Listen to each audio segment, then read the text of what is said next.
So let's welcome Alex Randarevich, who is the CEO of AERUM. How are you, Alex? Very nice to meet you. I'm fine, thank you.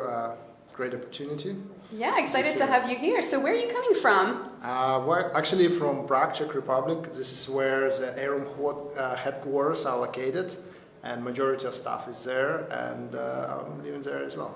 Awesome. So can you tell us a little bit more about the project? What's the vision behind AERUM? Okay, AERUM is a blockchain infrastructure project. We're building execution and payment rails for decentralized fintech industry, looking to disrupt existing fintech technologies with peer-to-peer protocols.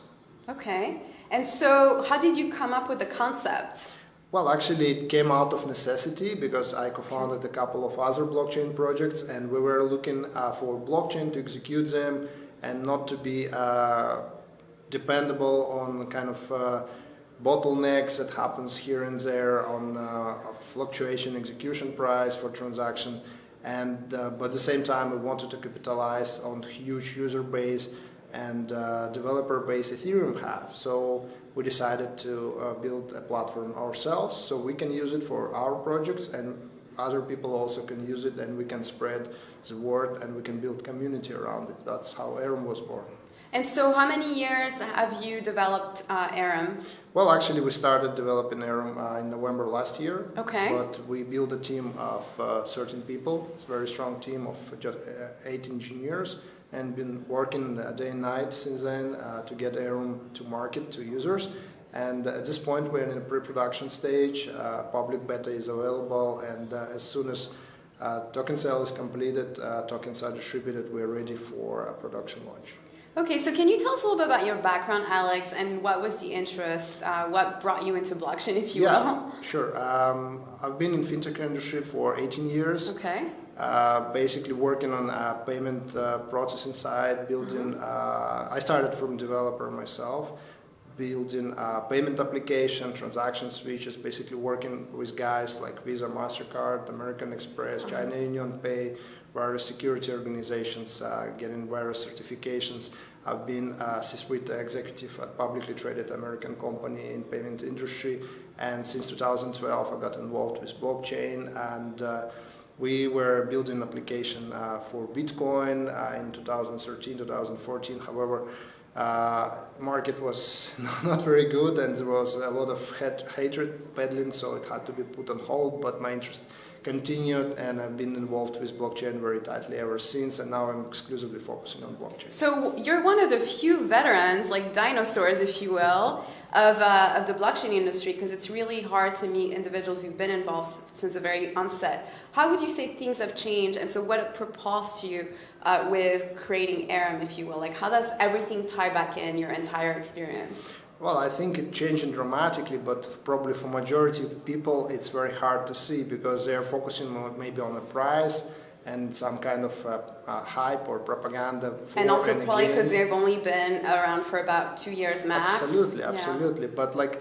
people say, oh, if only I bought blockchain like 5 or 7, 8 years ago, but they don't realize they wouldn't be able to buy it. You know, yeah. you would have to have tremendous technical knowledge just to do it, because you have to build the whole infrastructure to run it. Like there was no exchanges like that. It was extremely crude. You know, it was a lot of knowledge required. A lot of people lost it. You know, it's changed dramatically. People just take it for granted. Say, oh yeah, but it's not perfect. There is here and there, but nothing is perfect. But it's improving.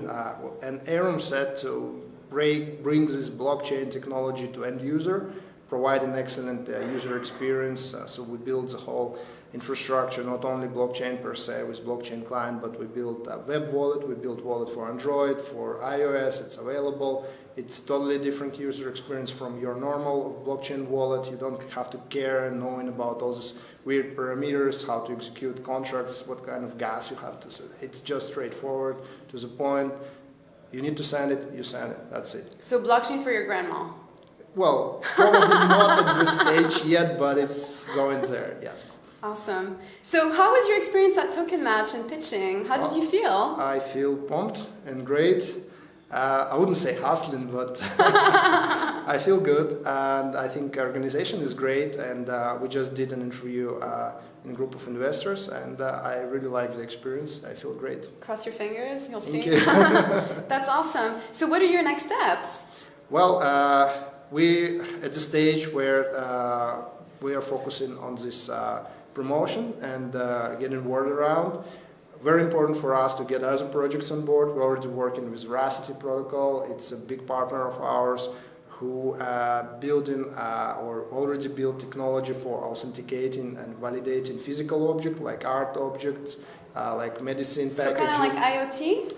Probably you can call it IoT in a sense. So they employ AI to identify patterns. I see. And they branching out to B2B. So they taking care now also of doing authentication for logistics and supply chains. And basically they're looking to branch out to blockchain to have those objects being verifiable and in decentralized fashion by public who use it, and they need protocols that can sustain, because they're already talking about millions of transactions per month, and they have chosen AERUM to work. Congratulations! on a pilot project with them to build a pilot solution to see how it works. But we're very proud of this achievement, and we also work with another banking institution who is going to start test integration with us. So it's moving in the right direction. Next step also is to build communities of developers in different countries. We are talking with several protagonists in this area in China and Southeast Asia as well, and definitely in our home country in the Czech Republic. So you guys are working on quite a few things. So if I must ask, so when it comes to some of the projects you're working on as far as the IoT front, how long do you think until it's consumer facing? I think we are kind of facing a major barrier now, but it's like a storm or no, something like that. When it goes slow, then immediately go fast. You know?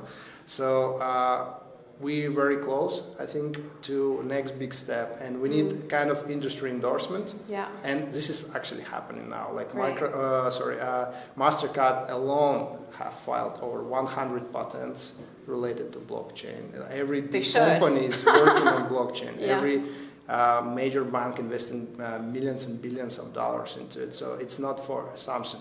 You know, it's like, as I say, you know, first they laugh at you, then they hate you, then they join you. We already passed the laughing phase, and I think this hating phase is coming to an end, and the next will be the real adoption boom. So not just speculative boom we have seen very recently, but adoption, and adoption will bring us a steady growth. You can make a parallel to .com. You know, we had this kind of boom when everybody was doing stuff on internet. And there was a crash, but good companies survived. Like Amazon lost over 90% of value, Microsoft lost, but they're now much higher than ever. Those companies like rule the world pretty much, but their business they did was sustainable, and it was tested by time and real market. And I think with blockchain will be the same, but I believe it will be so much faster, because the whole speed of life accelerates, technology being faster. People react to it faster, so it's not going to take 10 years. And we already saw that. Last year was a perfect example of how fast things went, because we had such a big bubble, and I think I would say from let's say October till about January-ish. Mm-hmm. So in just like 2 months and a half, if you will, and then like the crash just happened right away, that in the .com days, it took much longer for it to happen. I mean, because of the internet. 2 years. It took about 2 years. Yeah. And then it took probably about 5 years, if you will, for things to sort of come back to life, and social media, and like you said, like Amazon, whatnot, to kind of come back to life. Yeah, exactly. So exciting times. Thank you so much, Alex, for joining us today. Thank you very much. Yeah.